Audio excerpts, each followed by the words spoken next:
All right, so this is not going to show up in the show notes, but I got to tell you, CNN, is there ever a day where you won't embarrass yourself? Will there ever be a day where you're just not going to take the L? Because you have another commentator, and we covered this on yesterday's show.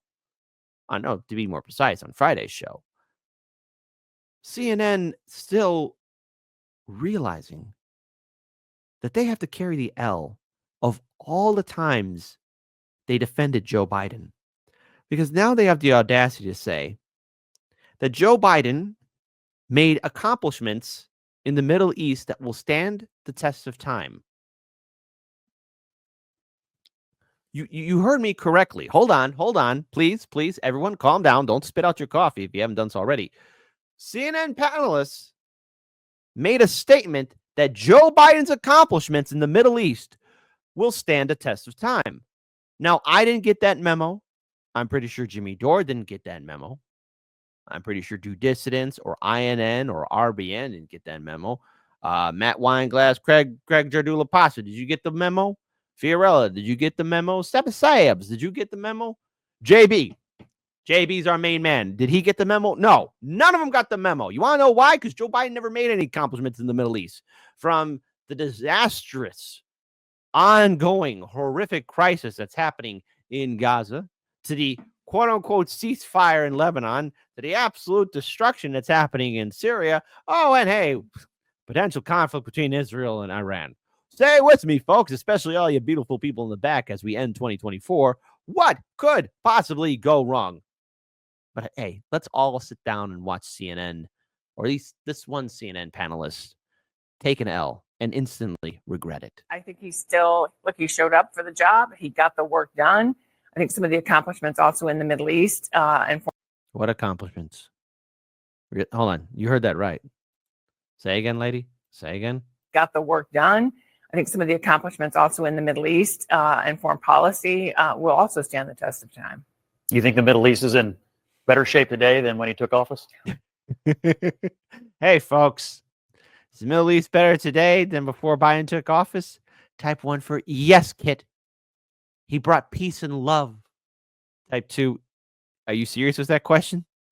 My goodness. World War III is knocking at the door. Accomplishments? What accomplishments?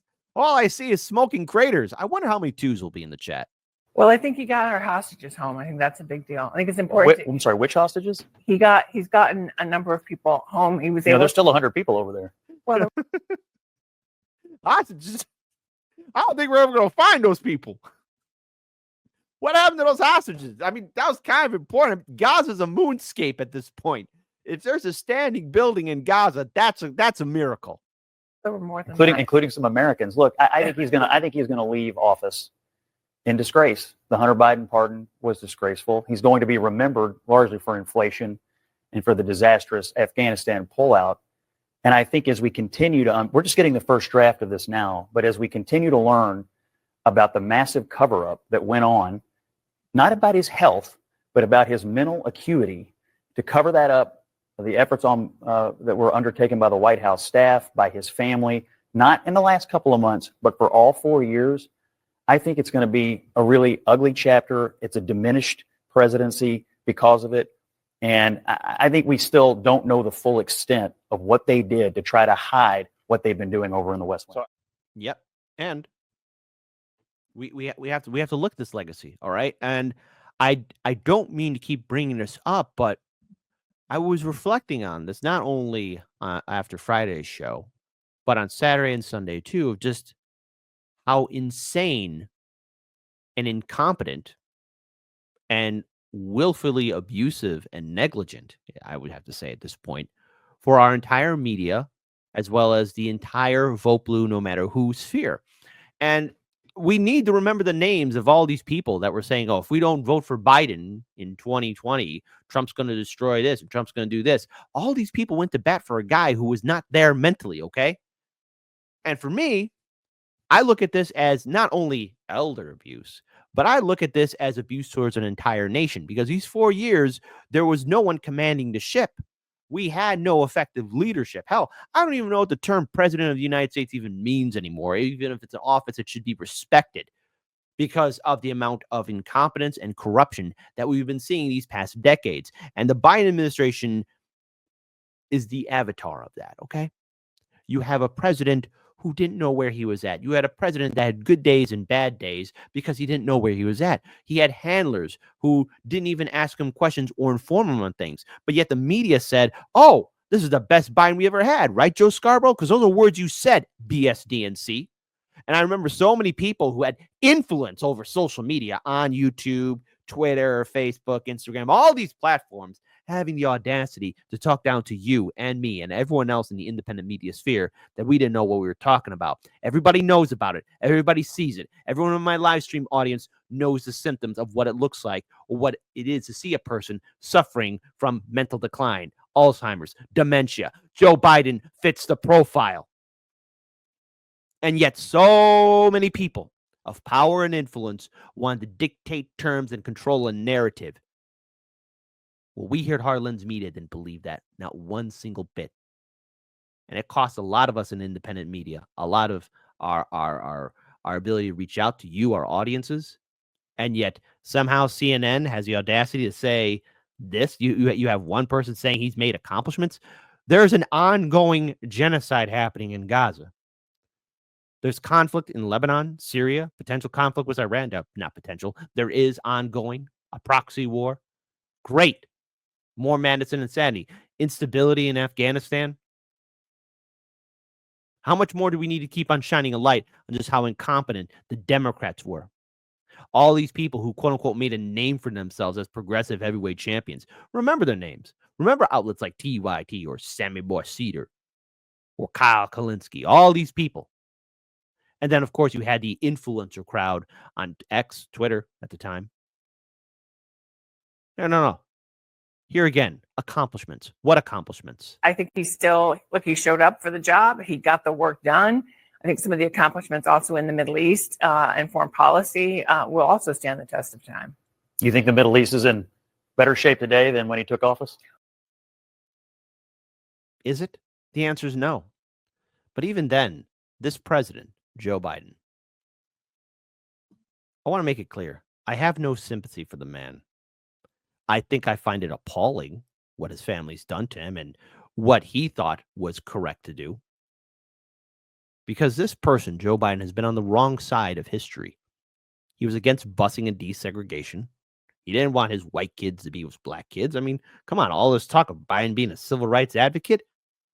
The man was friends with Strom Thurmond, gave a eulogy, worked with Republican segregationists. Same Joe Biden who signed the crime bill, all right? Made the prison industrial complex what it is. Same Joe Biden who, wow, really talked down to Anita Hill. Remember that? Don't forget that same Joe Biden who's got a lot of scandals and accusations of abuse and harassment. That's something to bring up. Same Joe Biden who voted for the war in Iraq. Same Joe Biden who sided with credit card corporations. Same Joe Biden who said he feels no empathy for young people. This was your champion. And then, of course, during these 4 years, he didn't know where he was at. He wasn't mentally all there. And this is the same Joe Biden who now says, Biden says he regrets abandoning re-election bid. Dude, it isn't that you abandoned it. It's because everyone saw it and they couldn't cover up anymore. That debate against Trump was all the proof I needed to finally shut up a lot of people talking to me about, oh, how dare you be mean about Joe Biden? Oh, how dare you say this? Did we not watch the same debate? What's really great is I actually got a couple apologies from people saying, hey, yeah, man, I didn't know Joe Biden was that bad. Oh, really? Rub your eyeballs. You'll see it. U.S. President Joe Biden has privately expressed regret over his decision to withdraw from the 2024 election. You did yourself a favor. You were embarrassing yourself. I'm Joe Biden. Who crapped my pants? Vote for me, 2024. Believing he could have defeated Donald Trump, according to the Washington Post. Hey, folks, if Biden stayed in, you think he would have defeated Trump? Type 1 for yes, Kit. It would have been an epic victory. Type 2, no. No, it would. The results would be the same. I wonder how many twos will be in the chat. I wonder. 222.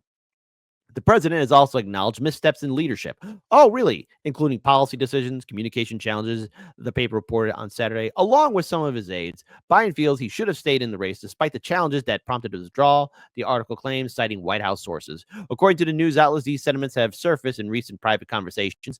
Biden's decision to step aside in July followed a televised debate with Trump that drew criticism, heightened concerns about his age and cognitive abilities. He was never there. Hardlands media talked about it during the early days of 2019 and throughout the entire 2020 Democratic primary. But remember, everybody's favorite person in the whole wide world, Bernie, the nutless cuck wonder, Bernie, said that was his good friend, his pal. So much for your credibility, eh, Bernie? He has publicly admitted that his performance during the June 27th event was subpar, stating he screwed up as he struggled clearly to articulate his policies.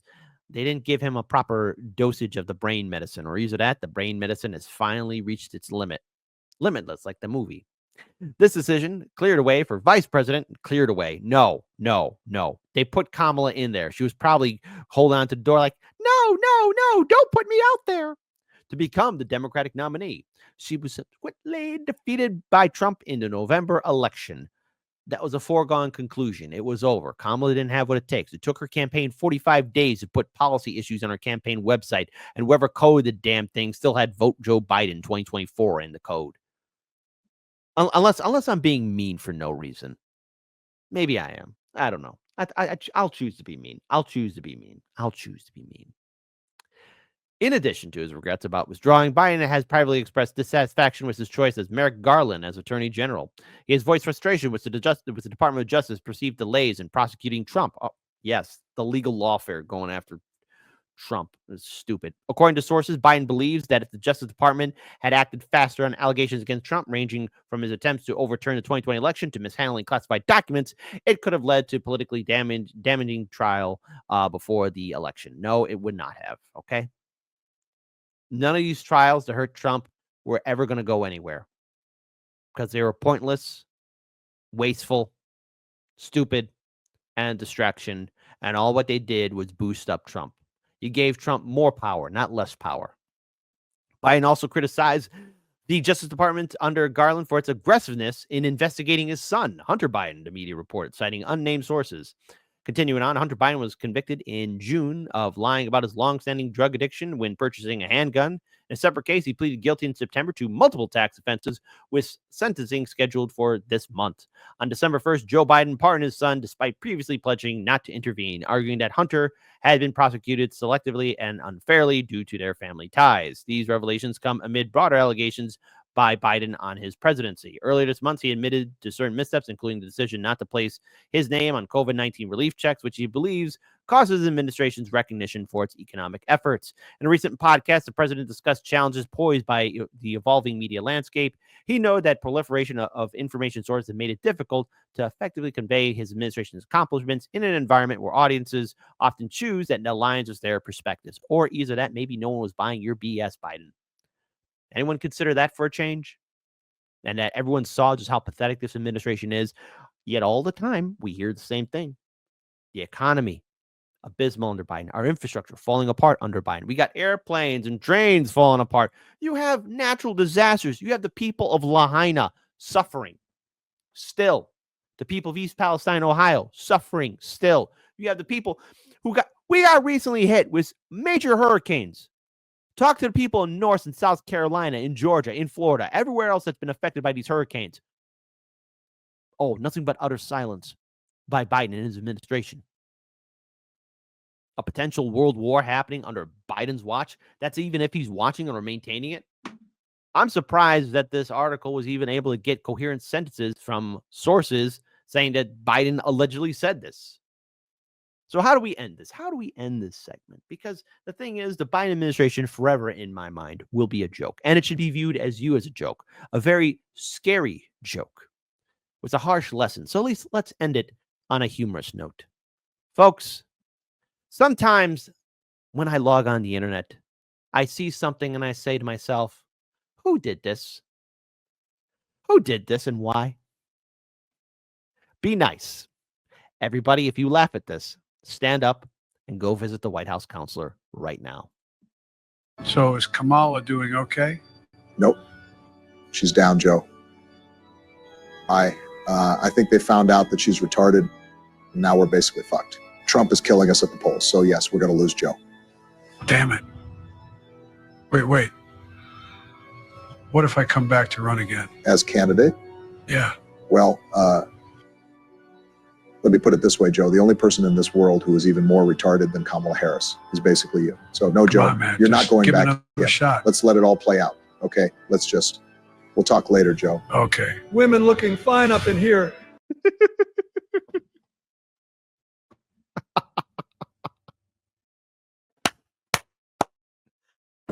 Let's be clear. Trump's not going to fix anything either. The system will remain the same.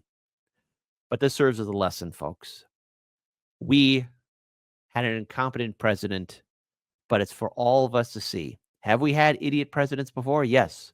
But on this much of a scale where the media, on all social media platforms, all levels of media, it's being reached out. For the last 4 years, we had no one in charge. And yet CNN said, you have a CNN panelist, and of course, even CNN through these entire 4 years, constantly carrying water for Biden.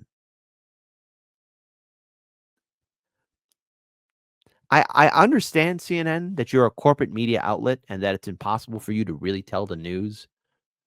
But my goodness, I mean, eventually telling all these lies, it has to be doing something to all of your anchors internally. Now, you're not going to get any sympathy from me because you guys are hemorrhaging viewers. And for that, I will laugh at you.